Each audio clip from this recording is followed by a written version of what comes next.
Сәлем достар, сіздермен бірге салауатты өмір каналы.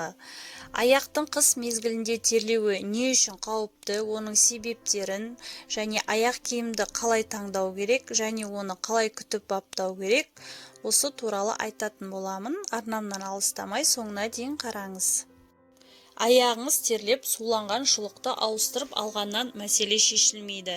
Аяқтың терлеуі бір емес, бірнеше дерттің себебі екенін білесіз бе?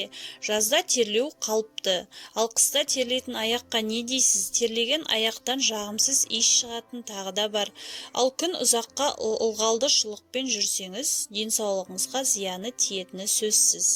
Суланған шұлықты ауыстырып алғаннан мәселе шешілмейді. Сондықтан да алдымен аяқтың терлегенін тоқтату керек. Негізінде барлық адамның аяғы терлейді. Иіссіз болса алаңдаудың қажеті жоқ. Жай ғана аяқ киімді ауыстыру керек. Өйткені аяқтың ауа алмасуы дұрыс болмаса аяқ терлейді. Ал иістің шығуына мына жағдайлар себеп болуы мүмкін. Аяқтағы тер бездерінің шамадан тыс көп шығуы, белсенді қозғалыстың әсері, сапасыз материалдан дайындалған аяқ киім және табиғи емес матадан тігілген шұлық кигенде аяқ терлеп сасиды. Салдарынан тері өзінің қалыпты түсін өзгертеді, ісінеді, жарылады, ауырады, инфекция түссе аяқ терісі қабынады. Егер сізде бұл белгілер байқалса, дәрігермен кеңесу керек. Аяқтың терлеуін тоқтатып, жағымсыз иісті жоюдың бірінші жолы аяқ киімді дұрыс таңдау керек. Сіздің аяқ киіміңізден аяқ демалуы керек, яғни аяққа қажетті мөлшерде ауа баруы тиіс. Сондықтан табиғи таза материалдан тігілген аяқ киім алуға тырысыңыз. Болмаса ішкі терісі табиғи болуын қадағалаңыз. Егер аяғыңыз суланған жағдайда дереу шешіп, басқа шұлық ауыстырыңыз. Егер аяқ киіміңізді шешіп отырудың мүмкіндігі болса, 25-30 минутқа аяқ киіміңізге қағаз төсеп қойсаңыз болады. Сонда қағаз барлық ылғалды өзіне тартып, аяқ киіміңізді құрғатады. Аяқ киіміңізді үнемі желдетіп кептіріп тұрыңыз. Жұмыстан үйге келген соң міндетті түрде аяқ киіміңізді шешіп, ұлтарағын, астарын алыңыз. Сосын аяқ киіміңізге қағаз төсеңіз, ал ұлтарақты жылы жерге қойыңыз. Бұл әдіс аяқ киімде жиналған микробты жоюға көмектеседі. Ерінбесеңіз, ұлтарақты ыстық үтікпен үтіктеңіз. Бұл да жақсы көмектеседі. Содан соң ылғалды сіңіретін материалдардан жасалған ұлтарақты қолданып көріңіз.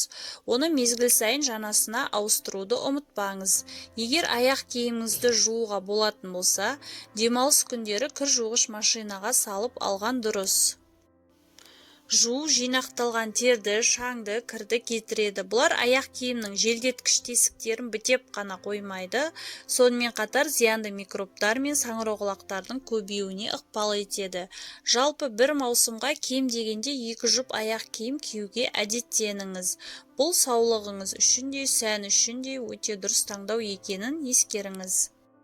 Әрдайым гигиена сақтап жүріңіз. Күніге міндетті түрде аяғыңызды мұқият жуыңыз. Мүмкіндік болса ыдысқа жылы су құйып, сабын қосыңыз. Аяғыңызды көпіршіген суға 5-10 минутқа салып қоясыз. Соңынан салқын сумен шайып аласыз. Бактерияны жоюға арналған сабын таңдағаныңыз жөн. Бұл аяқтағы микробты өлтіруге көмектеседі. Сосын аяғыңызды құрғатып, сүртіп, құрамында глицерин қосылған нәрлендіретін крем жағасыз. Егер аяғыңыздан жағымсыз иіс шығатын болса, тальк немесе бор қышқылын сеуіп қойсаңыз болады. Шұлықты күнделікті ауыстыруға әдеттеніңіз.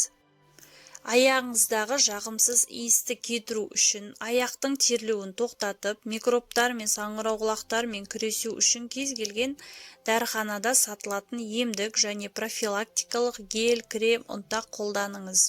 Ұнтақ ретінде бор қышқылын, мырыш қосылған талькты қолдануға болады. Ұйықтар алдында 20% алюминий хлоридінің ертіндісін аяғыңызға жағыңыз. Ол бактериялардың өсуін тежейді және терлеуді азайтады.